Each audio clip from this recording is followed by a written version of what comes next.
여러분, 삼부 예배 때는 성경 봉독할 때마다 일어납니다. 우리 2부 예배 때 좀 연로하신 분이 있지만 불편하지 않으면 다 같이 일어나셔서 성경을 펴시고 같이 봉독하도록 하겠습니다. 하나님 말씀 느헤미야 9장 1절에서 5절까지입니다. 같이 읽겠습니다.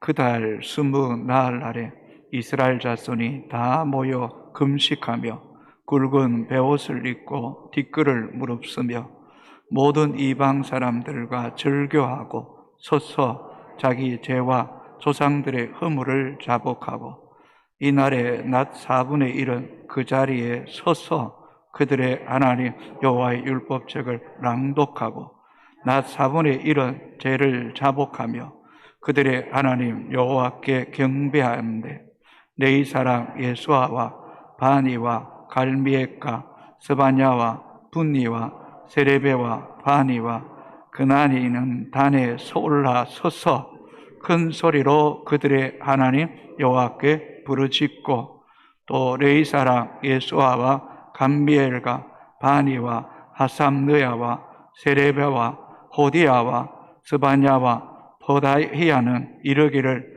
너희 무리는 마땅히 일어나 영원부터 영원까지 계신 너희 하나님 여호와를 송축할지어다. 주여 주의 영화로운 이름을 송축하올 것은 주의 이름이 존귀하여 모든 송축이나 찬양에서 뛰어남이니이다. 아멘. 앉아주시기 바랍니다. 오늘 본문에도 이렇게 예배 가운데 서서 일어나고 라는 말이 4번이나 나옵니다.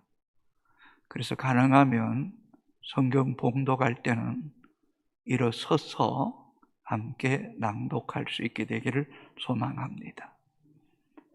성도 여러분, 우리에게 하나님의 말씀이 없었더라면 우리가 이 세상을 어떻게 살아왔을까 생각할 때에 아찔한 생각이 들지 않습니까?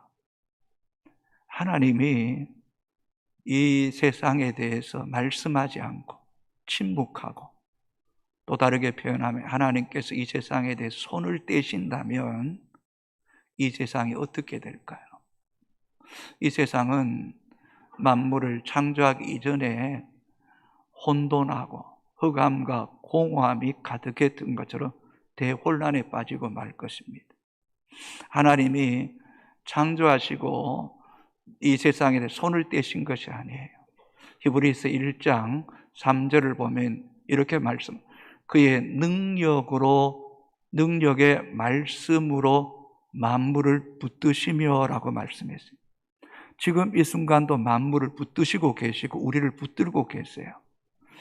욥기를 새벽마다 이제 시작하는데 사단도 하나님의 권한 안에 있는데 하나님이 말씀으로 사단을 권한 안에 두지 않고 풀어놓으면 사단은 온 세상을 삽시간에 자기 손아귀에 장악하고 말 겁니다.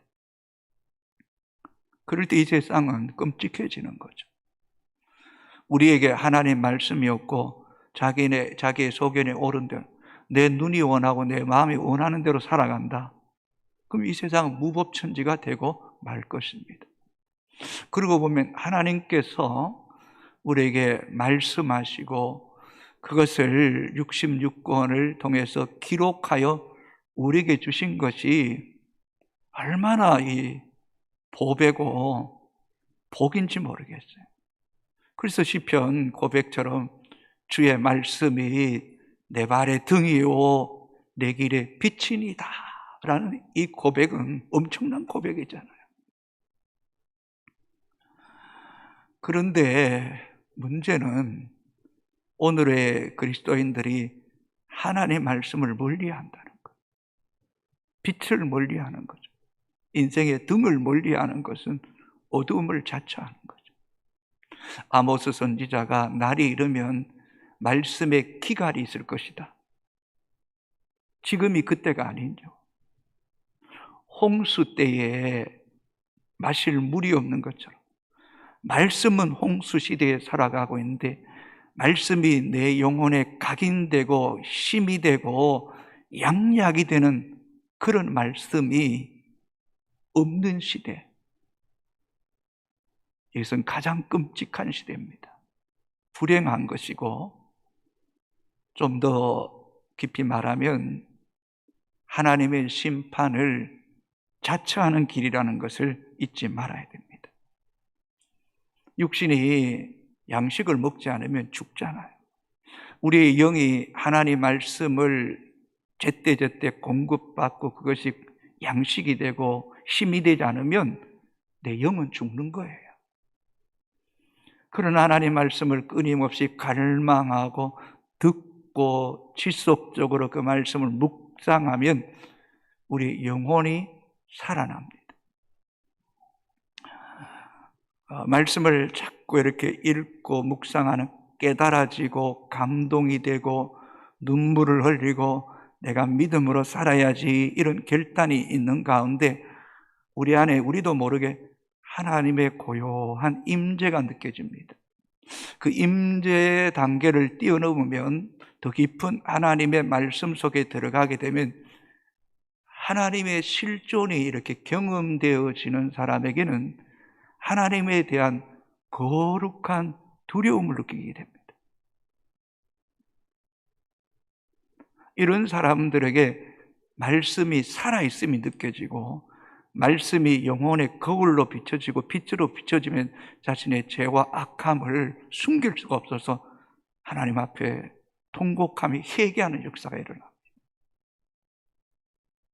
오늘 본문 전체가 그런 내용입니다. 우리가 8장 1절에 순문학 감장에 모여서 말씀 듣기를 원하고, 그리고 말씀을 들을 때 깨닫고 울고 여호와의 성일이니 설파하지 말라 말씀하고, 8장 13절에 이 7월 1일 그 다음 이튿날 지도자들이 학사에스에게 나와 율법을 밝히 알게 해달라고, 그리고 율법을 읽는 가운데 조상들이 초막절을 지킨 것을 깨닫고, 야, 우리도 7월 15일부터 22일까지 초막절을 지키자. 그리고 초막절을 지킵니다. 그리고 매일매일 그 초막절 기간에 율법을 낭독하고 말씀을 듣는 가운데 하나님의 임재가 느껴집니다. 그 임재의 단계를 넘어서서 하나님의 존재에 대한 거룩한 두려움이 영혼에 깊은 곳까지 이렇게 물밀듯이 밀려옴을 느낍니다. 한번 성경 봅니다. 8장 18절 같이 읽습니다. 에스라는 첫날부터 끝날까지 날마다 하나님 율법책을 낭독하고 무리가 이래 동안 절기를 지키고 여덟째 날에 규례를 따라 성회를 열었느니라. 이 성회에서 말로 표현할 수 없는 하나님의 존재에 대한 실존을 느끼고 두려움을 느끼고 그 속에서 자기의 죄가 드러납니다. 자, 9장 1절을 보면 첫 번째 생명을 걸고 철저하게 회개합니다. 첫 번째 생명을 걸고 철저하게 회개합니다. 자, 9장 1절입니다. 그달 24날에 이스라엘 자손이 다 모여 금식하며 굵은 베옷을 입고 티끌을 무릅쓰며, 7월 22일에 초막절이 끝났어요. 7일 동안 모이고 여덟째 날에 성회로 모였으니까요. 이틀이 지나서 이스라엘 백성이 다시 모입니다. 다 모였습니다. 근데 특별한 행동을 합니다.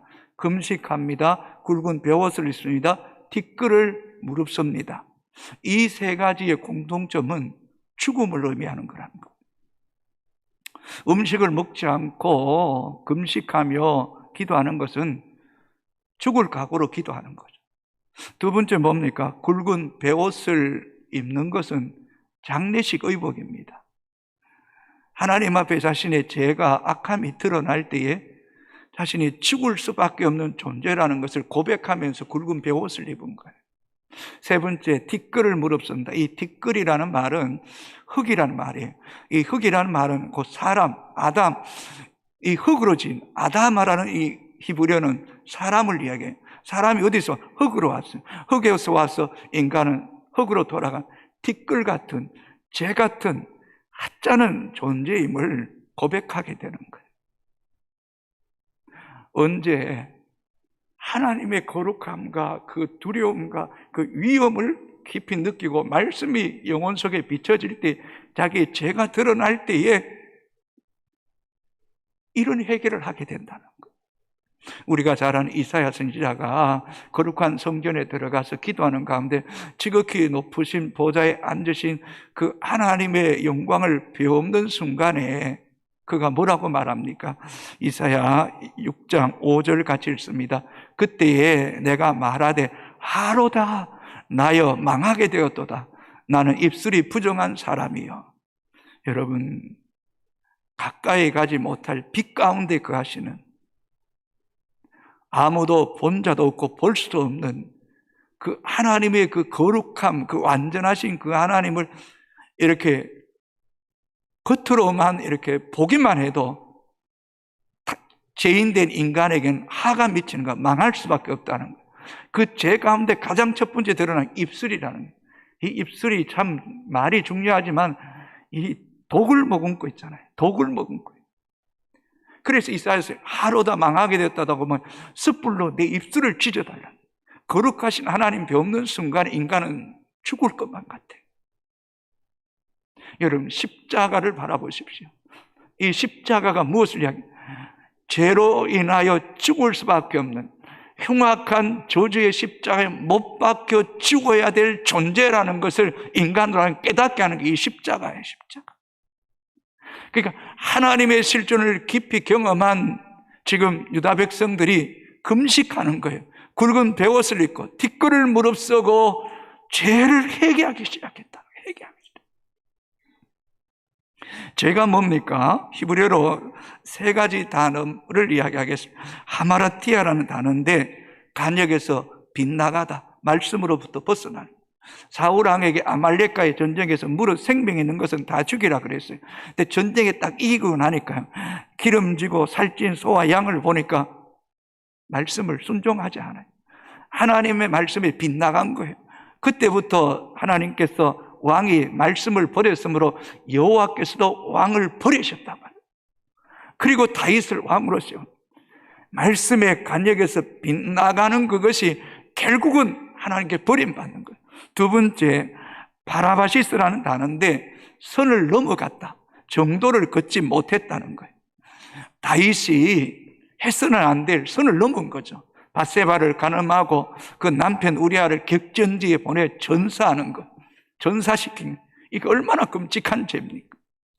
이것 때문에 다윗이 내 눈물로 침상을 적셨고 내 눈물을 주의 병에 담으소서, 그 아들이 죽음을 통하여 금식하고 철저하게 회개하지 않습니까? 세 번째, 바랍토마라는 단어는 미끄러져 넘어지다는 것, 자제력을 상실하여 죄를 범하는 것. 삼손이 제약의 음란함에 여인의 품에 미끄러져 바닥을 칠 때에 결국 그의 인생이 두 눈이 뽑히고 맷돌을 돌리는 비참한 자리에 이르게 된 것 아닙니까? 여러분, 우리가 영적으로 민감하지 못해서 그렇지 하루 동안에도 간역을 빗나가고 선을 넘어서고 미끄러지는 경우 얼마나 많은지 모릅니다. 곧 이것이 하나님을 거역하는 거고 자기의 고집과 욕망의 노예가 되어 살아가는, 이게 죄라는 거예요. 이게 죄라는 거예요. 여러분, 우리 안에는 어떤 장소에 가면, 어떤 사람을 만나면, 어떤 문제와 어떤 사건에 직면하면 내 죄성이 살아나고 나를 미끄러지게 하고 선을 넘게 하는 부분들 있잖아요. 그것들을 영적으로 민감한 사람은 철저하게 해결해야 된다. 철저하게 해결해야 된다. 죄가 우리 영혼을 죽이고 육신을 죽이고 인생을 무너뜨린다는 거예요. 그걸 지금 이야기하고 그걸 알기에 금식하는 거 아닙니까? 굵은 베옷을 입고 뒷걸을 무릅쓰는 거 아닙니까? 사무엘상 2장 20절에 이렇게 말씀합니다. 여호와를 대적하는 자는 산산이 깨어질 것이라. 하늘에서 우레로 그들을 치시리로다. 여호와께서는 땅 끝까지 심판을 내리시고. 하나님이 인내하고 기다리시지만은 계속해서 대적하는 자는 깨어집니다. 하늘 우레로 치시면 피할 자가 없습니다. 또 하나님의 심판이 땅 끝까지 미치기에 그 심판에서 이해된 사람이 없단 말이죠. 우리가 몰라서 그렇지 하루 상간에도 내가 어떤 말하고 어떤 행동을 하느냐에 따라서 우리는 그 열매를 먹으며 살아가는 것이 우리 존재고, 그것들이 모여서 우리 인생이 되고, 그러한 삶이 결국은 하나님 앞에 설 때에 죽을 수밖에 없는 존재라는 것을 고백하며 회개하는 길밖에 없다는 겁니다. 시편의 대표적인 회개의 시는 시편 51편입니다. 앞에서 이야기했던 것, 다윗이 우리 아내 밧세바를 간음하고 나단 선지자를 통해 책망받을 때 지은 시입니다. 시편 51편 2절 같이 읽습니다. 나의 죄악을 말갛게 씻으시며 나의 죄를 깨끗이 제하소서. 하나님 앞 이 죄가 영적으로 얼마나 큰 걸림돌이 되었던지 다윗이 그 심령 속에, 영혼 속에서 나의 죄악을 말갛게 씻어주시고 나의 죄를 깨끗하게 정하게 되기를 원하는 이런 영적 갈망이 느껴지지 않습니까? 이 깨끗게 하소서, 이 씻어소서라는 이 말 속에는 두 가지 의미가 있는데, 옷을 빨다, 정결케 하다, 구별하는 단어가 있는 반면에 좀 더 강하게는 발로 밟는 거예요. 방망이로 막 두드리기는 거예요.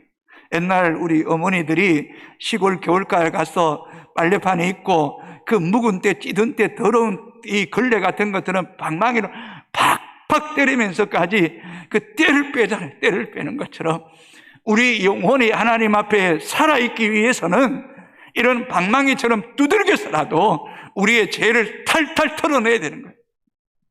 탈수기에 탈수하든지 건조를 하든지 깨끗하게 해야 되는 거예요. 미안합니다만은 우리 스스로가 자발적으로 죄를 탈탈 털지 않으면 하나님이 우리를 치실 때는요, 다 털리는 거예요. 바닥나는 거예요. 하나님이 기다리시겠지만 선을 넘거나 자꾸 더 미끄러지면 정말 위험천만한 거예요.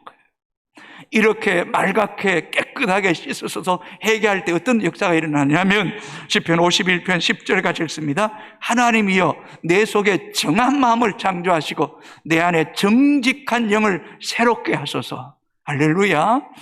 깊이 회개할 때에 창조는 우리가 할 수 있는 영역이 아니에요. 하나님이 내 속에 정한 마음을 창조해내시는 거예요. 재창조하시는 거예요. 회개할 때 새롭게 하시는 거예요. 우리 안에 묵은 마음을 제거하고 부드러운 마음을 주시고 새 영을 주셔서 정직한 영을 주셔서 주의 율례와 법도를 힘써 지켜나갈 수 있는 힘과 능력을 우리에게 공급해 주시는 줄로 믿습니까, 여러분? 우리가 죄에서 떠나 하나님의 거룩한 백성이 되기 위해서는 이런 철저한 회개가 없이는 재창조의 역사가 있을 수 없다는 사실을 우리는 오늘 이 본문을 통하여 깨달을 수 있게 되기를 주님의 이름으로 축복합니다. 다시 말씀합니다. 진정한 회개가 없이는 회복도 치유도 재창조도 영적 부흥도 일어날 수 없다는 거예요. 없다는 거예요. 저와 여러분 내리 속에 나는 하나님 앞에 그 거룩하신 그분 앞에 비치시고 안전하신 그분 앞에 서는 순간 나는 죽을 수밖에 없다.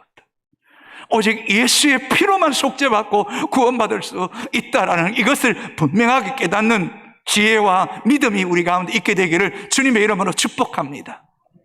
두 번째, 이방인과 절교하고 죄를 자복합니다. 2절 같이 읽습니다. 모든 이방 사람들과 절교하고 서서 자기의 죄와 조상들의 허물을 자복하고, 그냥 겉 모양만 겉옷, 베옷을 입고 뒷글을 무릅쓰는 게 아니에요. 이방인과 절교합니다. 여러분, 회개는 깨닫는 게 아니에요. 끝나는 게 아니에요. 회개는 감정적으로 우는 것으로 끝나는 게 아니에요. 회개는 단절하는 거예요. 절교하는 거예요. 이 절교라는 말은 그 히브리어로 바달이란 단어인데 분리하다, 나누다는 그런 뜻이에요. 창세기 1장에 하나님께서 빛이 있으라는 빛이 있을 때에 낮과 밤을 나누시고 빛과 어둠을 나누시는 거예요. 둘째 날에 궁창을 만드시고 하늘 위의 궁창과 하늘 아래의 궁창으로 나누시는 것처럼 진정한 회개는 이방 사람들과 절교하는 거예요. 분리하는 거예요. 나누는 거예요. 이스라엘 백성들이 바벨론에 70년 생활하면서 포로 생활하면서 그들의 문화와 그들의 종교와 그들의 세속적인 가치가 우상 숭배, 불신앙, 음란, 거짓, 불의, 악독, 이게 몸에 배에 있었어요. 그것이 이 이방인들을 통해서 그리스도인들의 영혼을 병들게 한 거예요. 하나님께서 출애굽하여 가나안 땅에 있는 백성, 이스라엘 백성에게 가나안 땅 7족속을 철저하게 멸하라 그랬어요.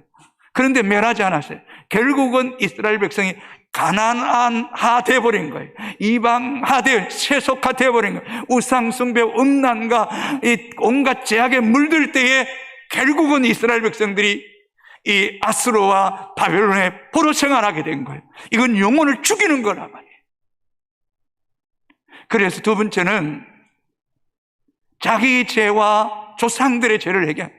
우리 조상들이 하나님을 떠나고 우상 숭배했습니다. 음란했습니다. 여호와를 거역한 결과 이 백성이 포로가 되었습니다. 하나님 회개합니다. 우리에게도 우리 조상들이 행했던 우상 숭배와 음란함과 거짓과 불의함, 악독함을 회개합니다. 회개하는 거예요. 진짜 하나님을 인격적으로 만나고 그분이 두려움 보시는 아는 사람은요, 우리도 우리 조상들이 유교를 섬기고 귀신에게 절하고 복을 빌었던 것 회개해야 돼. 지금도 그런 부모들이 있다면 내가 회개해야 돼. 내 자녀들이 하나님을 떠나서 음란하고 방탕한 생각, 내가 회개해야 돼. 내가 회개해야 돼. 이러한 죄를 회개하는 길만이 하나님의 사유하심을 입을 수 있는 유일한 길이라는 거예요. 유일한 길. 그래서 2절에 보면 모든 이방 사람들과 절교하는 거예요. 절교하는 거예요. 어중중간한 그런 관계, 애매한 관계, 머뭇머뭇하는 관계가 아니라 완전히 분리시켜버려야 된다는 거예요. 그러면 내가 어떻게 삽니까? 염려하지 마세요. 하나님이 먹이시고 하나님이 돌보실 것입니다. 하나님이 신실한 사람을 붙여주실 것입니다. 다니엘에게 사드락과 메삭과 아벤노 같은 신실한 믿음의 사람을 붙여주셨던 것처럼 믿음으로 살아갈 때에 하나님이 여러분 삶을 책임져 주실 줄로 믿습니다, 여러분. 그래서 고린도후서 6장 14절은 사도 바울이 이렇게 권면하며 같이 읽습니다. 너희는 믿지 않는 자와 멍에를 함께 매지 말라. 의와 불법이 어찌 함께하며 빛과 어둠이 어찌 사귀겠니? 의와 불법이 어떻게 함께, 빛과 어둠이 어떻게 함께, 믿지 않는 자와 멍에 함께하지 말라는 거. 성교적인 차원에서는 우리가 아골골짝에도 소돔 같은 거리에도 복음 들고 가야죠. 그러나 영적으로 거듭나지 못해서 자꾸 세상이 좋고 세상과 짝하고 세상을 즐기고 세상 속에 내 영혼을 내어 맡기는 것은 영적인 자살행위와 같다는 거예요. 자살행위 같다.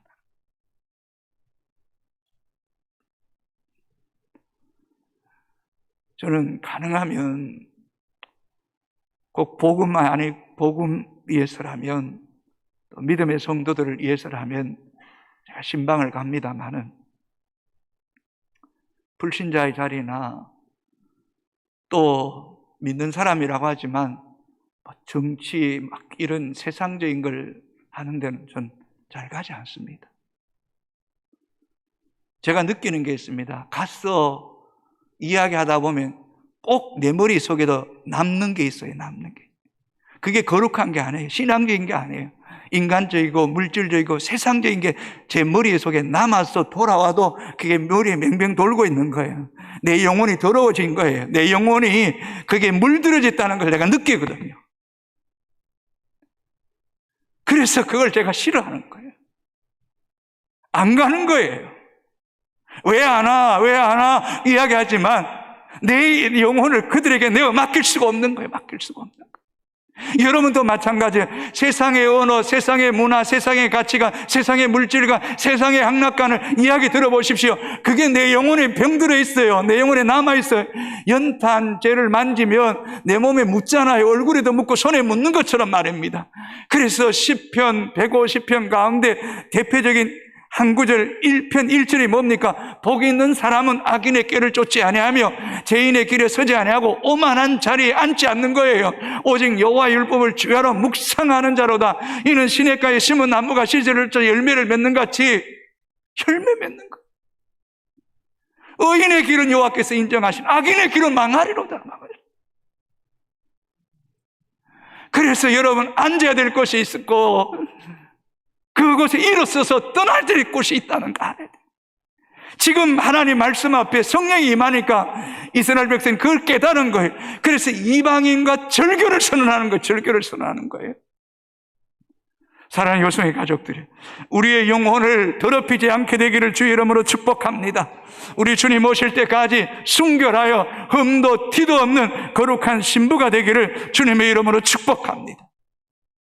그래서 여러분, 이방 사람들과 절교하고 자기가 지은 죄와 조상의 죄를 철저하게 회개하는 은혜가 우리 가운데 있어져야 될 줄로 믿습니다. 여러분, 세 번째, 회개와 절교는 사람의 의지로 되지 않습니다. 내가 회개하고 싶다고 회개되는 거 아니에요. 내가 그들과 단절하고 싶다고 단절해. 하나님이 은혜를 주셔야 돼요. 하나님이 영적인 깨달음을 주시고 결단력을 주시고 또 그것을 이길 수 있는 의지를 우리에게 주셔야 돼요. 주셔야 돼요. 그러기 위해서는 우리가 하나님 말씀과 기도의 영적인 양식을 많이 공급받아야 돼요. 공급받아야 돼요. 오늘 1절, 2절에 이런 결단의 역사가 일어날 수밖에 없었던 이유가 3절에서 발견할 수 있습니다. 자, 3절 같이 읽습니다.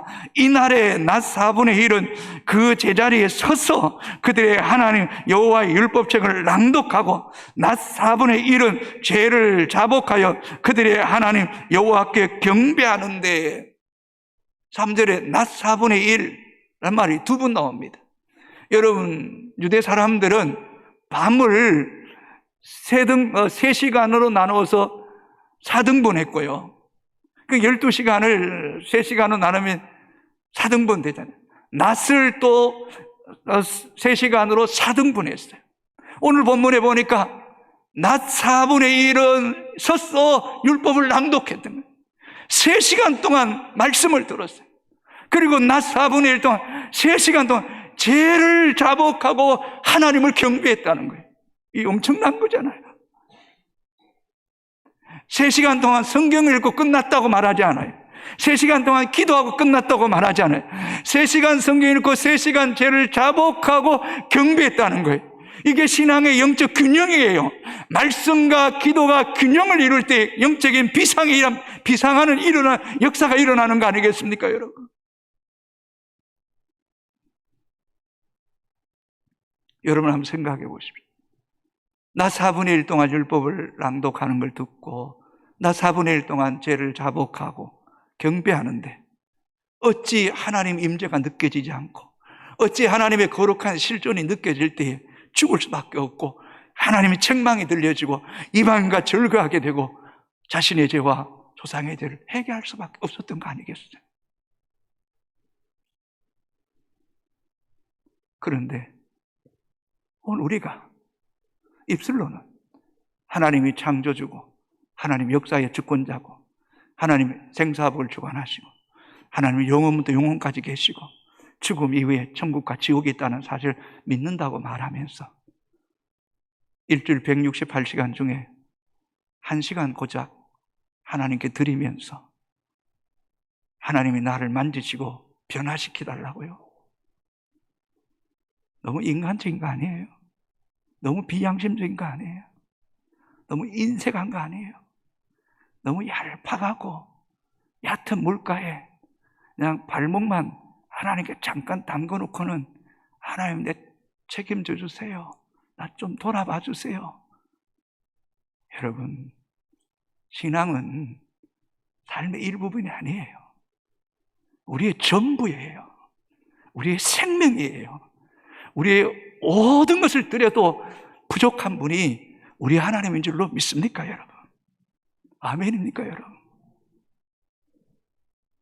한 번 더 생각해 봅시다. 요즘 젊은이들 카페 가면요, 2-3시간 기본이래요. 운동을 해도 2-3시간 하고요. 등산해도 2-3시간 하고요. TV 보는 시간도 뭐 2-3시간 더 되지 않나요? 아니, 미디어 이렇게 저렇게 시간 합치면 얼마나 많아요. 그렇게 세상에 온갖 짬뽕들을 다 듣고 보고 하면서 하나님 1시간 꼴랑 예배 드리면서 하나님 내 영혼을, 내 인생을 그게 하나님께 통할까요? 한 3년 전에 우리 중고등부 청년부들이 애간 수련회에 참석하고 저도 가봤습니다만 하루 종일 예배를 드려요. 그리고 온 후에 선생님이 제게 목사님, 우리도 하루 종일 예배 한번 드려봤으면 좋겠어요. 너무너무 좋았대요. 여러분, 신앙은 지속성이에요. 연속성이에요. 집중력이에요. 자, 여러분 전체를 한번 생각해 봅시다. 52일 동안 성백제근하며 기도하며 일하면서 6월 25일에 완공되었고, 그리고 닷새 지나서 7월 1일에 나팔절로 모이고, 이튿날 2일에 또 지도자들이 또 하나님을 찾고 제사장을 찾고, 또 7월 15일부터 7월 22일까지 열흘 동안 초막제를 지키고, 이틀을 지나서 또다시 하나님 앞에 나와서 회개하고, 낮 4분의 1을 율법의 낭독을 듣고 낮 4분의 1을 죄를 자복하고 하나님 경배하는데, 어찌 그들 속에 하나님의 실존이 느껴지지 않을 수 있겠습니까? 하나님 말씀의 영적인 강도가 그들을 어찌 압도하지 않을 수가 있겠냐 말입니다. 요즘 교회 너무 자주 모이는 거 아닙니까, 목사님? 예배 시간 너무 긴 거 아닙니까? 설교 너무 긴 거 아닙니까? 우리가 이 성경을 제대로 알면요, 이렇게 이야기할 수가 없는 거예요. 할 수가 없는 거예요. 그러니 우리의 신앙의 깊이가 자꾸 바닥나는 거예요. 고갈되는 거예요. 고갈되는 거예요. 어떻게 하나님이 여러분 마음껏 만질 수가 있겠습니까? 하나님이 좀 말씀하려고 하면 일어서 버리고, 하나님이 좀 여러분 가운데 뭔가 만지고 싶으면 하나님 나 바쁩니다 하고 가버려야 되는 거예요.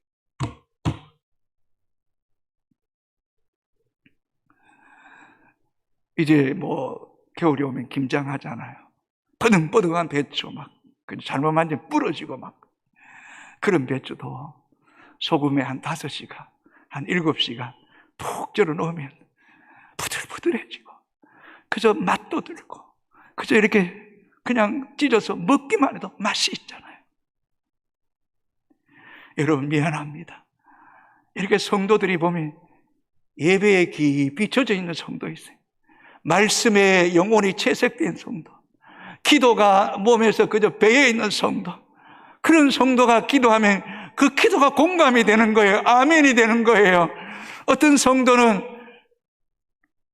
미안합니다만 목사님 기도가 어떻게 그렇게 간절한지, 그냥 눈물이 나서 새 가족인데 어찌나 새벽마다 나와서 30분 40분 기도하고, 그 사람 보는 게 내가 은혜인 것 같아요. 보는 게.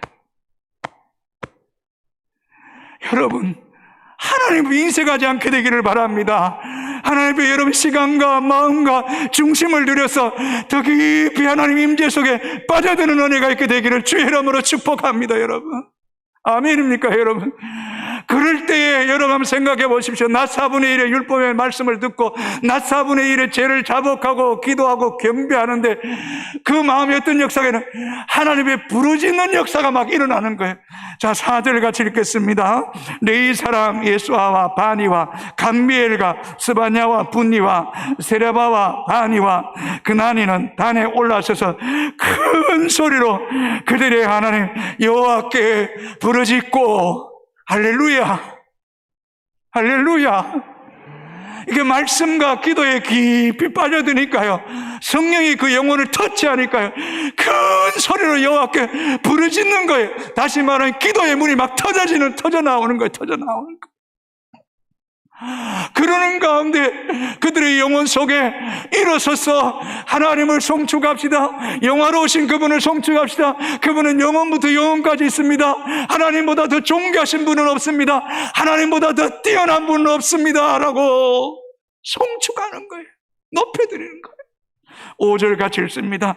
또 네 사람 예수아와 감미엘과 바니와 하삼느야와 세레바와 호디야와 스바냐와 부다히야는 이르기를 너희 무리는 마땅히 일어나 영원부터 영원까지 계신 너희 하나님 여호와를 송축할지어다. 주여 주의 영원로운 이름을 송축할 것은 주의 이름이 존귀하며 모든 송축이나 찬양에서 뛰어납니다. 뛰어납니다. 할렐루야. 하나님의 갈망함 말씀을 사모하고 그 은혜에 깊이 접어드니까요, 마른 땅에 막 생수가 터져 나오듯이 영혼에서 찬양이 터져 나오는 거예요.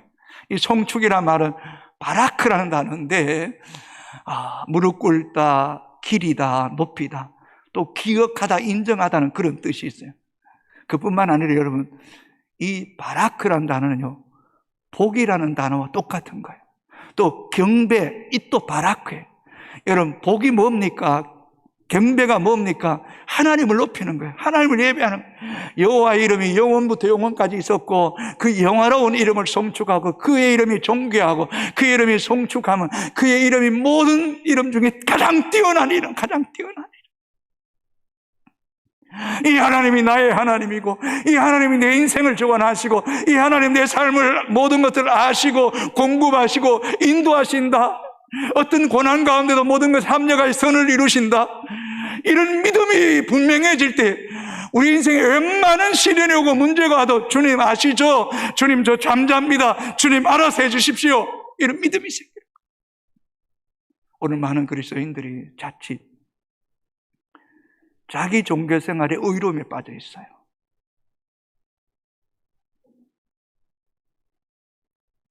자기 스스로의 종교의 체면에 빠져 있단 말이에요. 그리고 자기 체면, 자기 힘으로 살아. 이거 종교 신앙 아니에요. 우리는 아무런 힘도 없어요. 우리에게 믿을 것은 아무것도 없어요. 우리의 힘, 우리의 능력, 우리의 모든 것은 하나님께로부터 오는 거예요. 말씀과 성령을 힘입어 살아가는 길만이 자신을 이기고 죄악을 이기고 어둠의 세력을 이기는 길인 줄로 믿습니까, 여러분? 아멘. 자신의 잘못된 종교 체면에 빠지면 안 되는 거예요, 여러분. 그런 성도는 나만한 사람이 있나? 이쯤이면 되지. 나 같은 거룩한 사람이 있어. 이런 생각은 하나님이 인격적으로 만나지 못한 거예요. 송축함이라는 이 말 속에는 세 가지 의미가 있어요. 첫째, 하나님 나를 택하시고 나의 죄를 사하시고 깨끗하게 하시는 하나님. 여러분, 우리의 영혼에 가장 큰 은혜가 있다면 내 죄가 예수의 피로 속죄받은 것보다 더 큰 은혜가 없는 거예요. 그런 은혜를 입을 때 두 번째, 내 마음을 만족해 하시고 내 영혼을 새롭게 하시는 거예요. 할렐루야. 하나님을 깊이 예배하고 회개하고 난 후에 하나님 내 영혼을 만족해 하세요.